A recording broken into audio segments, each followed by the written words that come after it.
নমস্কার বন্ধুরা, ডলি রন্ধনশালায় সবাইকে স্বাগত। আজকে আমি তোমাদের সাথে শেয়ার করব ডিম আলু দিয়ে সজনে ডাঁটার রেসিপি। তোমরা হয়তো ডিমের ঝোল অনেক রকমভাবে রান্না করে খেয়েছো বা সজনে ডাঁটাও অনেক রকমভাবে রান্না করে খেয়েছো। তাই একঘেয়েমি স্বাদ বদলাতে একবার হলেও তোমরা এই রান্নাটা করে খেয়ে দেখো। আমি এখানে এই রান্নার জন্য বেশ কিছুটা সজনে ডাঁটা আগে থেকে কেটে নিয়েছিলাম, আর আগে থেকে আমি 4টে ডিম সিদ্ধ করে নিয়েছিলাম। আর ডিমের দুটো সাইড আর গাটা অল্প অল্প করে আমি ছুরি দিয়ে একটু চিড়ে দিয়েছিলাম। আর রেসিপিটা কেউ কিন্তু স্কিপ করে দেখো না, শেষ পর্যন্ত আমি কখন কি মশলা ব্যবহার করলাম সেটা যদি মিস হয়ে যায় তাহলে কিন্তু রান্নাটা অতটা ভালো হবে না। তাই রেসিপিটা শেষ পর্যন্ত দেখার জন্য তোমাদের কাছে আমার অনুরোধ রইল। আর এই রান্নাটা দিয়ে তোমরা গরম গরম ভাত রুটি সব কিছুই খেতে পারবে। ডিমের মধ্যে আমি অল্প একটু হলুদের গুঁড়ো আর স্বাদ মতো অল্প একটু লবণ দিয়ে আমি ডিমের গায়ে লবণ আর হলুদটা হাত দিয়ে ঘষে ঘষে ভালোভাবে মেখে নিলাম। এবার এটাকে একটা সাইডে রেখে দিয়ে এই রান্নার জন্য একটা মশলা বানিয়ে নেব। তার জন্য আমি এখানে একটা মিক্সির জার নিয়ে নিলাম। এবারে আমি মিক্সির জারের মধ্যে একটা মাঝারি সাইজের পেঁয়াজের টুকরো দিয়ে দিলাম, আর পেঁয়াজের সাথেই আমি এখানে 6 কোয়া রসুন দিয়ে দিলাম।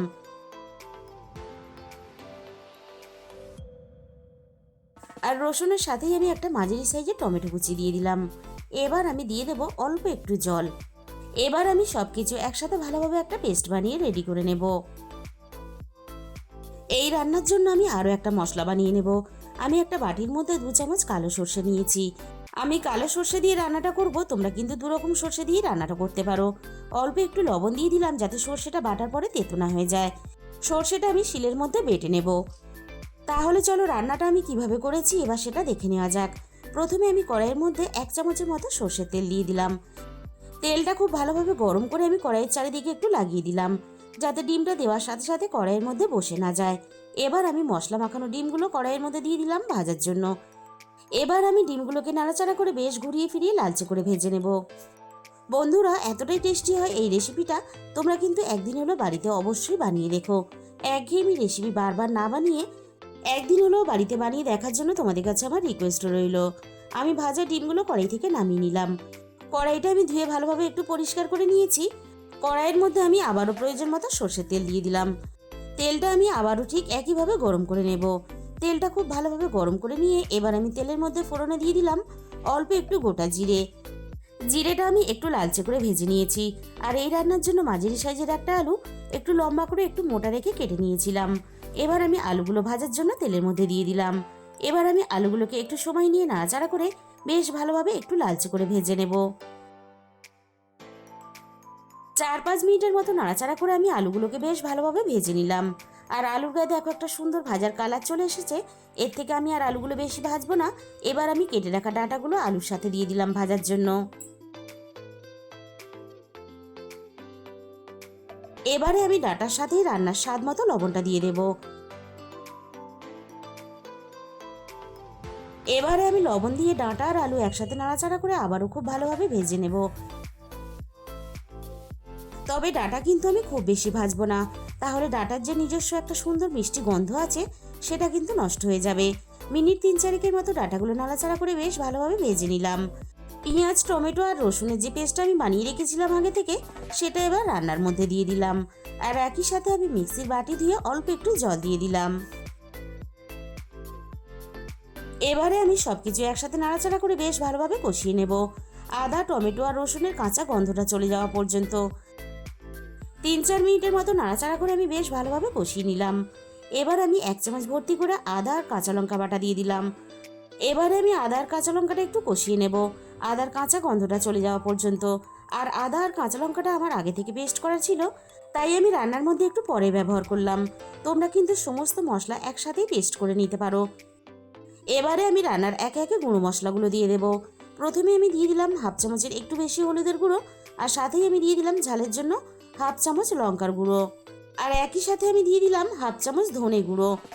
আর রান্নাতে ঝালের পরিমাণটা অবশ্যই নিজেদের স্বাদ মতো ব্যবহার করবে। এবার আমি সমস্ত গুঁড়ো মশলা সব কিছুর সাথে নাড়াচাড়া করে বেশ ভালোভাবে একটু কষিয়ে নেব। মিনিট 5 মতো আমি সব কিছু একসাথে নাড়াচাড়া করে ভালোভাবে কষিয়ে নিয়েছি। এবারে আমি বেটে রাখা সর্ষেটাকে দিয়ে দিলাম। আর সর্ষেটা আমি বাটার পরে অল্প একটু জল দিয়ে পাতলা করে রেখেছিলাম। আর সর্ষেটা যদি এইভাবে একটু ছাঁকনি দিয়ে ছেঁকে রান্নার মধ্যে দেওয়া হয় তাহলে পেটের সমস্যার কোনো ভয় থাকবে না। আর তাছাড়া রান্নাটা দেখতেও ভালো লাগবে। আর দেখো, এতটা সর্ষের খোসা কিন্তু আমি বাদ দিয়ে দিলাম। আর এই অল্প একটু সর্ষে বাটা দেওয়ার জন্য রান্নার স্বাদ আর সুগন্ধ আরও কিন্তু ভালো হবে। রান্নাটা খেতে কিন্তু ভীষণই ভালো হয়। আর সমস্ত ঘরে থাকা উপকরণ দিয়ে তোমরা কিন্তু রান্নাটা খুব চটজলদি বানিয়েও নিতে পারবে। মিনিট 2-3 মতো নাড়াচাড়া করে আমি সর্ষে বাটাটা সব কিছুর সাথে একটু কষিয়ে নিলাম।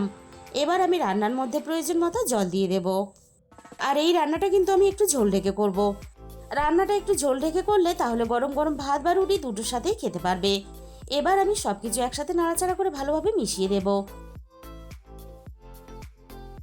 এবার আমি কড়াইটা ঢাকা দিয়ে ভালোভাবে রান্নাটা করে নেব। মিনিট 10 মতো আমি রান্নাটা ভালোভাবে করে নিয়েছি। এবার আমি কড়াই থেকে ঢাকাটাকে সরিয়ে নিলাম। এবার আমি রান্নাটাকে একটু নাড়াচাড়া করে দেখে নেব আলু আর ডাঁটা ভালোভাবে সিদ্ধ হয়েছে কিনা। ডাঁটা বেশ ভালোভাবে সিদ্ধ হয়ে গেছে, আর তার সাথে আলুগুলো দেখো বেশ ভালোভাবে সিদ্ধ হয়ে গেছে। এবার আমি ভেজে রাখা ডিমগুলোকে দিয়ে দেব। ঝোলের সাথে আমি ডিমটা নাড়াচাড়া করে মিশিয়ে দেব, আর রান্নাটা আরও একটু করে নেব। মিনিট 5 মতো আমি ডিমটা রান্না করে নিয়েছি। এবার আমি রান্নার মধ্যে অল্প একটু গরম মশলার গুঁড়ো দিয়ে দেব। বন্ধুরা, একদিন হলেও তোমরা বাড়িতে এই রেসিপিটা অবশ্যই বানিয়ে দেখো, আর বানিয়ে দেখে খাওয়ার পরে আমাকে কমেন্টের মাধ্যমে জানিও তোমাদের কেমন লাগলো। তাহলে বন্ধুরা, আজকের এই রেসিপিটা শেষ পর্যন্ত দেখার পরে তোমাদের যদি ভালো লেগে থাকে তাহলে ভিডিওতে একটা লাইক করে দিও। আর যে সমস্ত নতুন বন্ধুরা এখনও পর্যন্ত আমার চ্যানেলটা সাবস্ক্রাইব করনি, এরকম নতুন ঘরোয়া সহজ রেসিপি পেতে আমার চ্যানেলটা সাবস্ক্রাইব করে আমার পাশে থাকার অনুরোধ রইল। আর তার সাথে সাথে পাশে থাকা বেল আইকনটা ক্লিক করে অল করে দিও। তাহলে আমি যখনই কোনো নতুন রেসিপি আপলোড করব সবার আগে তোমার কাছে পৌঁছে যাবে। আর তোমাদের মূল্যবান সময় দিয়ে আমার এই রেসিপিটা এতক্ষণ সময় ধরে দেখার জন্য তোমাদের সবাইকে অসংখ্য ধন্যবাদ। আজকে তাহলে এই পর্যন্ত, দেখা হবে অন্য কোনো নতুন রেসিপির সাথে। সবাই সুস্থ থেকো, ভালো থেকো, সাবধানে থেকো।